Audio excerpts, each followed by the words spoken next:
આજે આપણે એક્સરસાઇઝ 5.7 કરવી છે. વિકલનના બધા જ પ્રમાણિત રૂપ તૈયાર હોય તો તમને એક્સરસાઇઝમાં તકલીફ પડે એવું નથી. સ્ટાન્ડર્ડ ફોર્મ બધા રેડી હોવા જોઈએ. તો આપણે શરૂ કરીએ. Sum number 11, y is equal to 5 cos x minus 3 sin x, અને તમારે આ સાબિત કરવાનું છે. you have to prove this. તો આમાં દ્વિતીય વિકલનનો ઉપયોગ છે, સેકન્ડ ડેરિવેટિવ્સ. તો પહેલા આપણે આનું પહેલું વિકલન કરીએ. તો dy by dx is equal to 5 આગળ આવી જાય અને d by dx of cos x પછી minus 3 d by dx of sin x. તો is equal to આ cos x નું થાય minus sin x, એટલે minus 5 sin x minus 3 cos x. હવે આપણે આનું ફરીવાર વિકલન કરીએ તો એ થાય d square y by dx square, તો is equal to minus 5 અને d by dx of sin x minus 3 d by dx of cos x. तो is equal to minus 5 cos x plus 3 sin x. આ cos x નું minus sin x. અને હવે આમાંથી આપણે એક minus ની સાઇન કોમન કાઢીએ તો 5 cos x minus 3 sin x. અને તમે જોશો તો આ જે છે એ y છે, એટલે આ આવી ગયું minus y. આને આમ લઈ આવો એટલે therefore d square y by dx square plus y is equal to 0. લ્યો સાબિત થઈ ગયું, જોયું. ચલો મિત્રો, સમ નંબર 12. તમને y is equal to cos inverse x આપ્યું છે. તમારે d square y by dx square શોધવાનું છે. પણ શરત એમ છે કે આનો આન્સર y ના ફોર્મમાં લાવવાનો છે. એટલે આન્સરમાં એકલા y જ આવવા જોઈએ, x નહીં આવવો જોઈએ. મિત્રો એક યાદ રાખજો, તમારે આન્સરમાં જે ન લાવવું હોય એને પહેલા સૂત્રનો કર્તા બનાવી દેવાય. તમારે આન્સરમાં x નથી લાવવો એટલે પહેલા આ ઇક્વેશન છે એને x is equal to એમ પહેલા ગોઠવી દેવાય, તો આન્સરમાં x નો આવે. તો y is equal to cos inverse x, તો પછી x is equal to cos y. અને હવે આપણે x ને સાપેક્ષ વિકલન કરીએ તો d by dx of x is equal to d by dx of cos y. And therefore આ x નું થાય 1, cos y નું થાય minus sin y, પણ પાછું y નું dy by dx. And therefore dy by dx is equal to minus cosec y. અને આમ લવાય. અને હવે આનું પાછું x ને સાપેક્ષ વિકલન કરો તો d square y by dx square is equal to minus d by dx of cosec y. તો therefore d square y by dx square is equal to આ થઈ જશે cosec y into cot y, પણ પાછું y નું કરવું પડે, ઈ થાય dy by dx. cosec y નું થાય minus cosec y into cot y, પણ આ માઈનસ માઈનસ પ્લસ થઈ જાય. તો is equal to cosec y into cot y, અને પાછું dy by dx એટલે minus cosec y.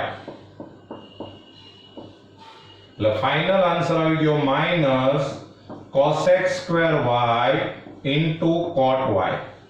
લે આ આપણે y ના ફોર્મમાં આન્સર લાવ્યા. ક્લિયર? જોઈ લો. ચલો મિત્રો, સમ નંબર 13. તમને આવું એક સમીકરણ આપેલું છે અને તમારે આ પ્રૂવ કરવાનું છે, સાબિત કરવાનું છે. Equation is given. હવે આમાં y2 અને y1 નો યુઝ છે, એટલે દ્વિતીય વિકલન સેકન્ડ ડેરિવેટિવ્સ નો યુઝ છે. તો પહેલા આપણે પહેલું વિકલન તો કરીએ જ. તો dy by dx is equal to આ 3 આગળ આવી જાય અને d by dx of cos log x પછી plus 4 d by dx of sin log x. આ dy by dx છે અને y1 કહી દઈએ તો y1 is equal to -3 sin log x પણ પાછું d by dx of log x પછી પ્લસ 4 sin નું થાય cos log x પણ પાછું d by dx of log x. તો is equal to -3 sin log x પાછું log x નું થાય 1/x plus 4 cos log x પાછું log x નું થાય 1/x. આ આપણે પહેલું વિકલન પૂરું કર્યું.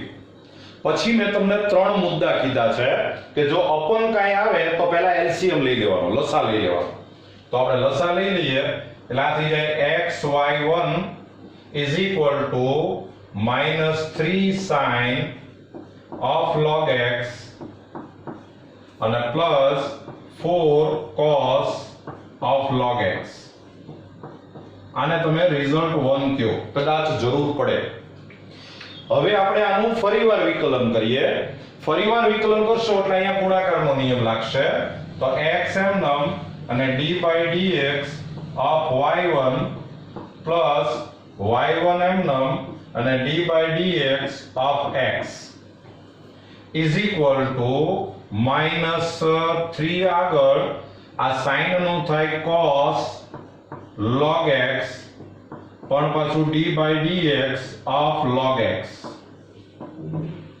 પછી -4 sin of log x પણ પાછું d by dx of log x. તો આ થઈ ગયું x y1 નું વિકલન એટલે y2 differentiation of y1 is equal to y2 plus y1 આ x નું 1 થાય is equal to -3 cos log x આ log x નું થાય 1/x -4 sin of log x આ log x નું થાય 1/x. આ અપન આવ્યું એટલે પાછો x છે એલસીએમ લઈ લ્યો લસા એટલે આ થઈ જાય x2 y2 plus xy1 is equal to આમાંથી માઈનસ ની સાઈન કોમન કાઢો એટલે 3 cos log x plus 4 sin log x. આપણે વાત થઈ હતી કે જો આન્સર નો આવે તો તમને જે સમ આપ્યો હોય ને એની સામે જોવાનું. આ તમે જુઓ કે આ y છે, જોઈજો. તો is equal to આ થઈ જાય -y અને પછી એ y ને તમે આમ લઈ આવો એટલે આન્સર આવી જાય x2y2 plus xy1 plus y is equal to 0. જો તમારે પ્રૂવ કરવાનું છે, જોઈ લો. ચલો મિત્રો, 14મો સમ. આ સમીકરણ તમને આપેલું છે, આ તમારે સાબિત કરવાનું છે. તો સૌથી પહેલા આપણે આનું પહેલું વિકલન કરીએ. તો y નું વિકલન થાય y1. આ a અચળ કહેવાય. e⁻mx નું વિકલન e⁻mx પાછું mx નું થાય m પ્લસ b e⁻nx નું e⁻nx પાછું nx નું થાય n. તો આ વિકલન આમ આવી ગયું કે y1 બરાબર am e⁻mx plus bn e⁻nx. આવું તમને સાદું રૂપ મળ્યું. હવે બીજું વિકલન કરતા પહેલા આને આપણે સમીકરણ 1 કહી દઈએ. આને આપણે સમીકરણ 1 કહીએ. ચલો હવે આપણે આ સમીકરણ 1 કર્યું. હવે આપણે આનું બીજું વિકલન કરીએ. તો y1 નું વિકલન થાય y2. આ am અચળ કહેવાય. e⁻mx નું e⁻mx, mx નું થાય m પ્લસ bn e⁻nx નું e⁻nx, nx નું થાય n. તો આ વિકલન આવી ગયું y2 બરાબર a m² e⁻mx અને પ્લસ b n² e⁻nx. આને આપણે નંબર 2 કહીએ.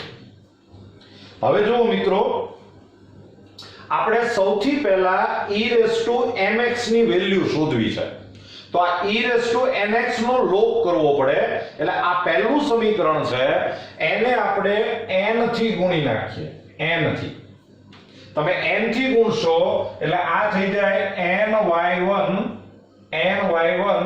is equal to a mn e⁻mx અને પ્લસ bn² e⁻nx.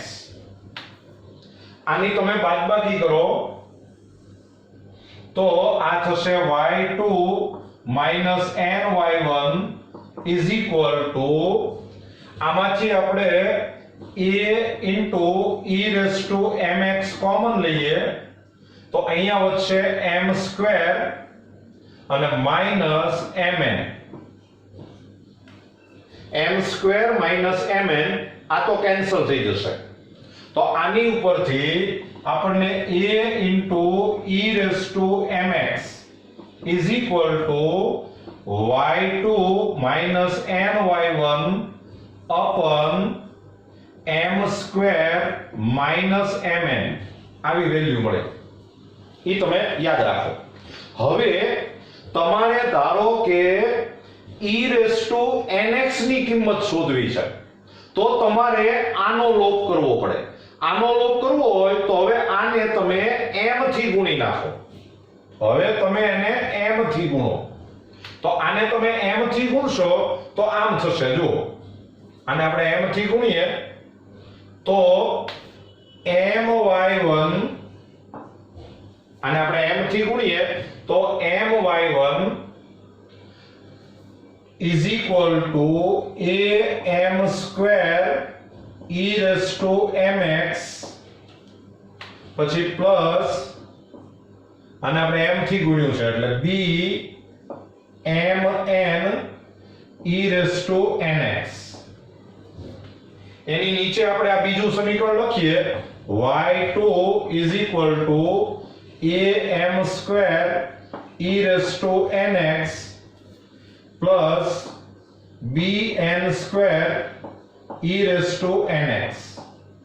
આ બેની બાદબાકી કરો તમે તો ઈ આવશે my1 minus y2 is equal to, આ કેન્સલ થાય અને આમાંથી આપણે b e⁻nx કોમન લઈએ તો અહીંથી વધશે b કોમન લીધો એટલે અહીંયા વધે mn minus n².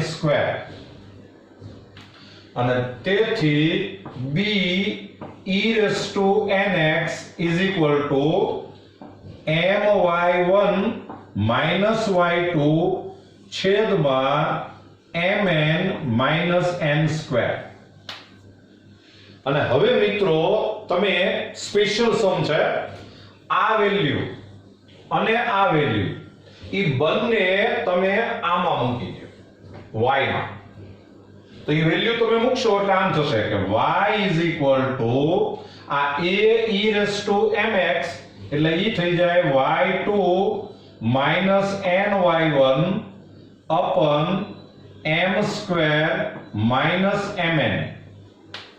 અને આ b ની વેલ્યુ મૂકશો આ વેલ્યુ તો ઈ થશે plus my1 minus y2 upon, આમાંથી આપણે એક માઈનસ ની સાઈન કોમન કાઢીએ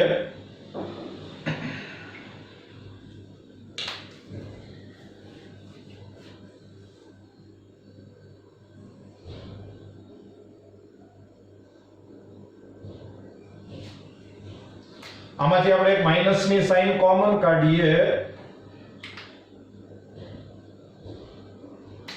તો આ આવશે mn માઈનસ n સ્ક્વેર. હજી આપણે થોડુંક સાદુરૂપ આપીએ તો y2 minus ny1 અપન m common આ થયું m minus n plus my1 minus y2 અપન આમાંથી n કોમન કાઢો તો અહીં આવે m માઈનસ n.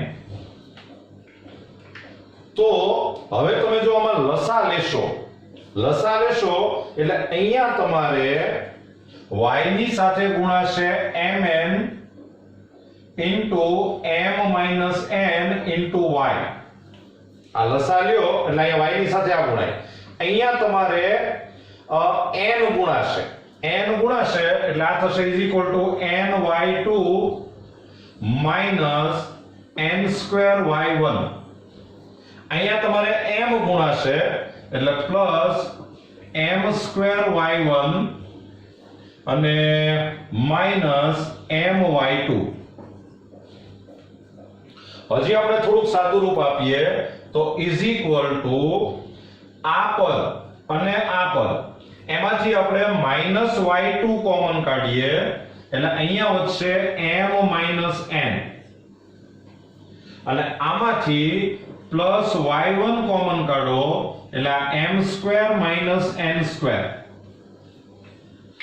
આના જો તમે અવયવ પડ્યા હોય m માઈનસ n ને m પ્લસ n તો આખામાંથી m માઈનસ n કોમન નીકળી જાય એટલે અહીંયા વધશે mny is equal to minus y2 અહીંથી અને plus y1 into m plus n. અને હવે તમારે જે સાબિત કરવાનું છે એ પ્રમાણે આ બધાને આ બાજુ લઈ આવો એટલે સાબિત આમ થઈ જાય કે y2 minus m plus n into y1 અને plus mny is equal to 0. લ્યો આ સાબિત થઈ ગયું. જોઈએ થોડો સ્પેશિયલ સમજાય બરાબર ધ્યાન રાખજો. ચલો મિત્રો સમ નંબર 15 આ આપેલું છે આ સાબિત કરવાનું છે. દ્વિતીય વિકલન છે એટલે આપણે પહેલા તો પહેલું વિકલન કરીએ તો dy by dx is equal to આ 500 આગળ આવી જાય અને d by dx of e raised to 7x પછી પ્લસ આ 600 આગળ આવી જાય અને d by dx of e raised to minus 7x તો is equal to 500 e raised to 7x નું e raised to 7x પણ પાછું d by dx of 7x અને plus 600 e raised to minus 7x નું e raised to minus 7x પણ પાછું d by dx of minus 7x.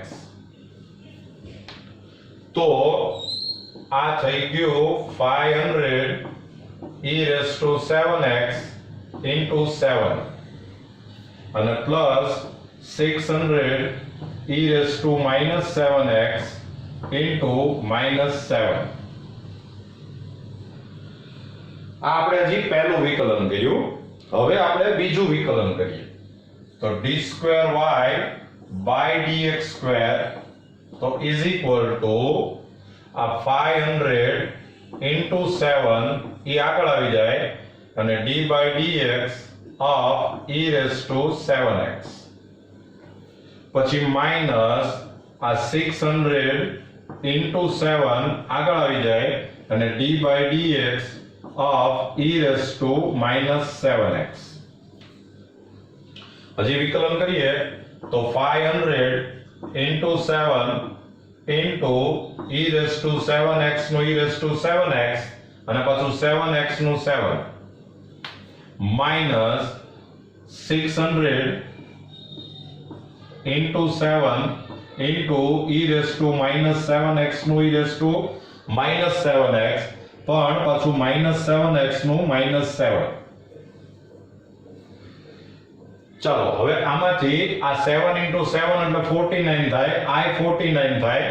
આમાંથી આપણે 49 common લઈ લઈએ એટલે અહીંથી વધશે 500 e⁻⁷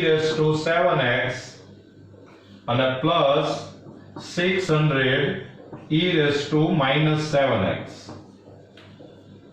અને મિત્રો તમે જુઓ કે આ જે છે એ y છે, તો આ થઈ ગયું 49y.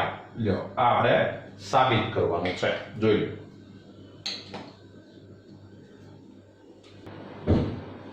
ચલો મિત્રો, દાખલા નંબર 16 આપણે 16મો દાખલો કરીએ. તમને e⁻y * x + 1 = 1 આપ્યું છે અને તમારે d²y/dx² = dy/dx⁻², આવું આપણે શોધવાનું છે. તો મિત્રો દ્વિતીય વિકલનનો ઉપયોગ છે એટલે પહેલા આપણે પહેલું વિકલન કરીએ. તમે આનું પહેલું વિકલન કરશો એટલે ગુણાકારનો નિયમ લાગશે એટલે e⁻y એમનેમ અને d/dx of x + 1 પછી પ્લસ x + 1 એમનેમ અને d/dx of e⁻y = 0. 1 નું વિકલન 0 થાય અને તેથી e⁻y આ x + 1 નું 1 થઈ જાય પ્લસ આ x + 1 e⁻y નું e⁻y પણ પાછું y નું dy/dx અને = 0. ચલો મિત્રો, આ જે છે આ ઈ તમે રકમ જુઓ ઈ 1 થઈ જાય એટલે અત્યારે સાદુરૂપ આમ આવ્યું કે dy e⁻y પ્લસ dy/dx = 0 અને તેથી dy/dx = -e⁻y. આને આપણે પરિણામ 1 કહીએ. હવે આપણે આનું ફરીવાર વિકલન કરવું છે, દ્વિતીય વિકલન. ફરીવાર તમે વિકલન કરો એટલે આમ થશે કે d²y/dx² = -e⁻y નું e⁻y પણ પાછું y નું dy/dx. આપણે જે સાબિત કરવાનું છે એની ઉપર જો તમે નજર રાખશો તો આ -e⁻y એટલે dy/dx થાય એટલે તમે જો કિંમત મૂકી દો તો આમ થશે કે d²y/dx² dy/dx dy/dx. અહીંયા આપણે એવું લખી શકીએ કે પરિણામ 1 પરથી from result 1. તો આમ થઈ ગયું કે તેથી d²y/dx² dy/dx⁻². લ્યો આ તમારે સાબિત થઈ ગયું, જોઈ લો.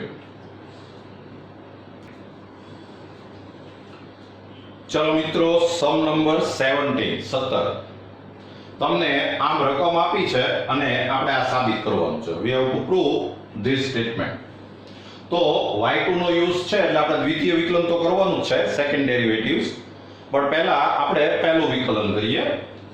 તો dy/dx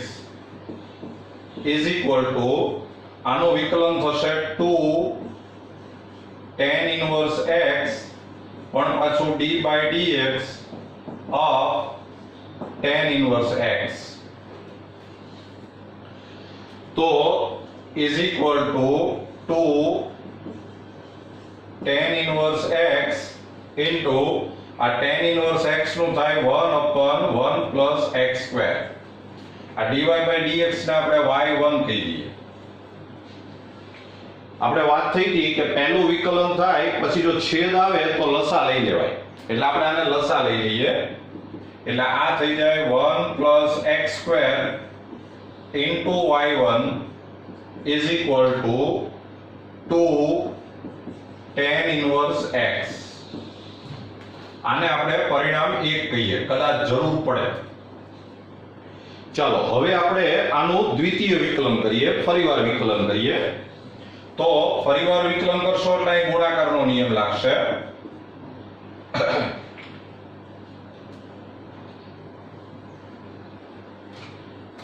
તો આ 1 પ્લસ x² એમનેમ અને d by dx of y1 પછી પ્લસ આ y1 એમનેમ અને d by dx of 1 plus x² is equal to 2 અને d by dx of tan inverse x.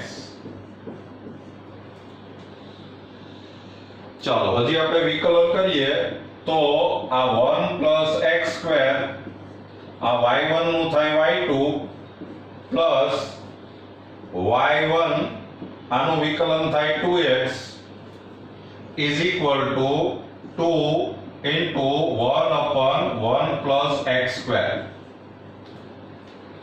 પાછું આ 1 plus x² લસાવી લ્યો એટલે આ થઈ જાય 1 plus x² raised to 2 into y2 plus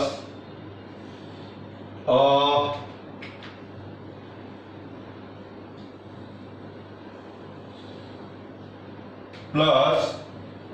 2x into 1 plus x² into y1 અને is equal to 2. લ્યો આ તમારે જે સાબિત કરવાનું છે એ આવી ગયું, તમે જોઈ બરાબર. તો મિત્રો આ એક્સરસાઇઝ ની અંદર જે સમ કરાવવા જેવા હતા એ મેં તમને કરાવી દીધા. આગળના 1 થી 10 સમ છે એ તમને આવડે એવા છે. મેં 11 થી 17 સમ તમને કરાવ્યા છે. Wish you all the best.